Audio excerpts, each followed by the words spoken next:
Shalom Bapak Ibu Saudara-saudara yang kekasih dalam Tuhan. Kembali lagi kita berjumpa di Rehat Jemaat Gunung Putri. Sebelum kita merenungkan sebagian dari firman Tuhan, mari kita berdoa. Bapa kami dalam sorga, terima kasih atas anugerah hidup daripada-Mu hari ini, sehingga saat ini kami dapat datang di hadapan-Mu untuk membaca dan merenungkan sebagian dari firman-Mu ya Tuhan. Kami percaya Engkau adalah segala sumber kebijaksanaan dan kebenaran. Bimbinglah kami ya Tuhan dalam renungan ini, agar kami dapat memahami dan menerima firman-Mu dengan tulus. Bukakan hati dan pikiran kami ya Tuhan. Jadikanlah renungan ini sebagai sarana untuk menegakkan diri kepadamu dan untuk tumbuh dalam kasih dan pengenalan akan kehendak-Mu ya Tuhan.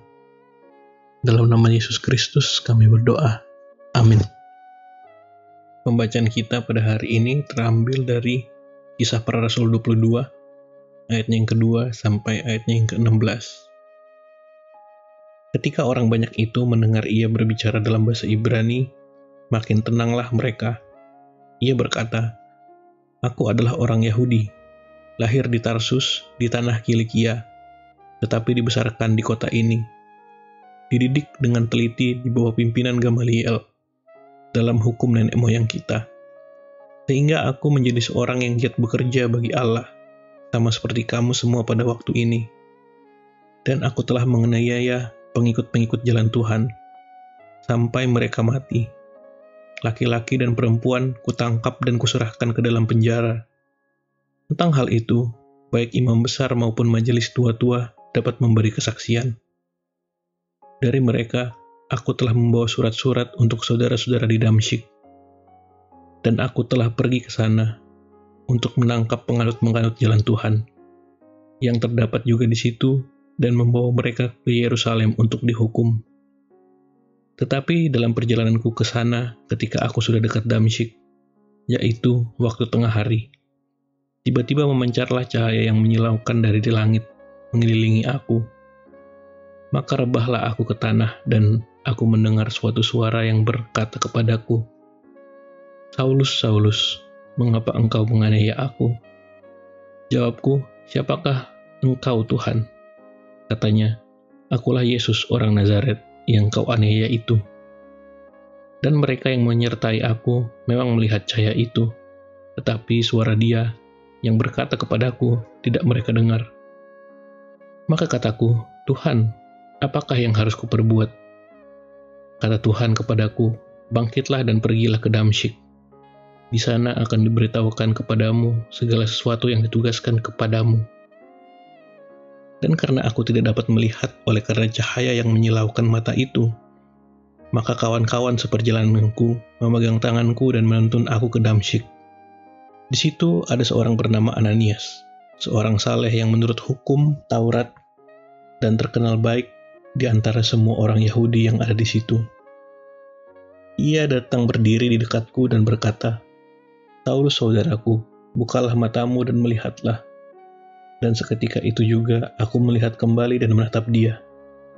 Lalu katanya, 'Allah nenek moyang kita telah menetapkan engkau untuk mengetahui kehendak-Nya, untuk melihat yang benar dan untuk mendengar suara yang keluar dari mulutnya. Sebab engkau harus menjadi saksinya terhadap semua orang yang tentang apa yang kau lihat dan yang kau dengar. Dan sekarang, mengapa engkau masih ragu-ragu? Bangunlah, berilah dirimu dibaptis dan dosa-dosamu disucikan, sambil berseru kepada nama Tuhan.' Amin." Judul renungan pada hari ini yaitu ragu-ragu, atau dalam bahasa Toraja, bata. Keadaan tidak tetap hati atau sikap yang belum yakin disebut ragu-ragu atau bimbang. Manusia kerap kali meragukan berbagai hal dalam kehidupannya, antara lain masa depan, karir, keuangan, jodoh, kesehatan, dan lain-lain. Bukan tidak mungkin keraguan-raguan dapat membuat manusia terpuruk dan terjebak dalam ketidakpastian. Pada saat Paulus bersaksi menggunakan bahasa Ibrani, orang Yahudi di Yerusalem berangsur menjadi tenang. Keraguan orang Yahudi sempat hilang karena mendengar bahasa sehari-hari mereka. Paulus menceritakan berbagai peristiwa yang ia alami, seperti berbicara dengan Kristus, melihat cahaya yang menyilaukan yang membuatnya tidak dapat melihat. Dituntun dalam perjalanan ke Damsyik dan berjumpa dengan Ananias yang mencelikkan matanya. Bangsa Yahudi menolak keluar dari keraguan untuk percaya pada pemberitaan Paulus dan berteriak untuk mengenyahkannya. Sementara itu Paulus merespon dengan mendengarkan Tuhan dan terus setia melayani meski berada di tengah-tengah penolakan atas penginjilannya. Menjalani hari-hari permulaan tahun 2024 sembari memikirkan apa yang akan terjadi di masa depan dapat membuat kita terbawa pada keraguan-raguan dalam menjalani kehidupan. Berbagai ketidakpastian hidup kerap menjebak kita pada keraguan.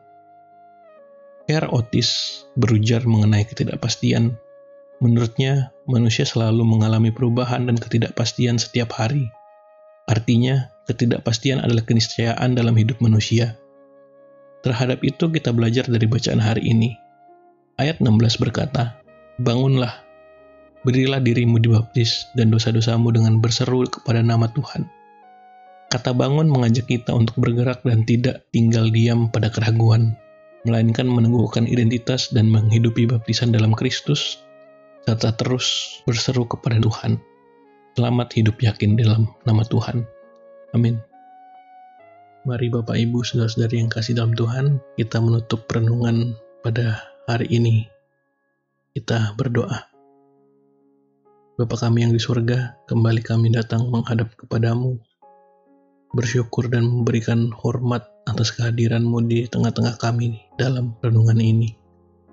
Terima kasih karena firman-Mu telah menyentuh hati dan pikiran kami ya Tuhan, sehingga firman-Mu itu memberi hikmat dan pencerahan bagi hidup kami. Ya Tuhan, sebentar kami akan menutup renungan ini. Kami mengangkat doa-doa khusus kepada saudara-saudara kami yang sedang bertulang tahun. Kami berdoa agar Engkau memberkati mereka dengan kasih dan kebijaksanaan-Mu. Semoga di umur yang akan mereka jalani ini penuh dengan pertumbuhan rohani dan penuh rahmat dari-Mu ya Tuhan. Berkati mereka dengan kebijaksanaan dan kasih-Mu, serta berilah mereka petunjuk di setiap langkah kehidupan mereka. Bagi saudara-saudara kami yang sakit ya Tuhan, kami mohonkan penyembuhan dan penghiburan daripada-Mu. Berkati makanan, obat, dan tim medis maupun orang-orang yang merawat mereka ya Tuhan. Berikanlah kekuatan kepada mereka agar mereka dapat sembuh secara sempurna pada waktu yang telah Engkau tentukan ya Tuhan. Bagi saudara-saudara kami yang berduka, kami mohonkan kehadiran kasih-Mu yang menghibur dan berikanlah ketenangan di dalam hati mereka. Biarlah mereka merasakan dekatnya kehadiran-Mu dalam setiap kesedihan dan kehilangan. Untuk saudara-saudara kami yang berbeban berat, kami mohonkan bantuan-Mu ya Tuhan. Angkatlah beban-beban mereka, berikanlah kelegaan, dan tunjukkanlah jalan keluar yang Engkau telah siapkan ya Tuhan. Kami juga mengangkat doa untuk pelayanan pendeta, majelis, pengurus OIG, dan panitia-panitia di gereja-Mu ya ini ya Tuhan. Engkau berkati dengan kebijaksanaan dan kasih. Berilah keselamatan dan kekuatan di dalam pelayanan mereka. Kami juga berdoa bagi jemaat-Mu yang bekerja maupun yang sedang dalam studi. Engkau berkati setiap usaha mereka ya Tuhan. Berikan hikmat dan keberhasilan bagi mereka. Semoga mereka dapat menjadi terang-Mu di tempat-tempat mereka berkarya ya Tuhan. Terima kasih Tuhan atas penyertaan-Mu yang begitu nyata hari ini.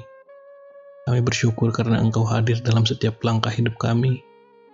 Jadikanlah renungan ini sebagai bekal dan panduan bagi kami dalam mengharungi kehidupan sehari-hari ya Tuhan.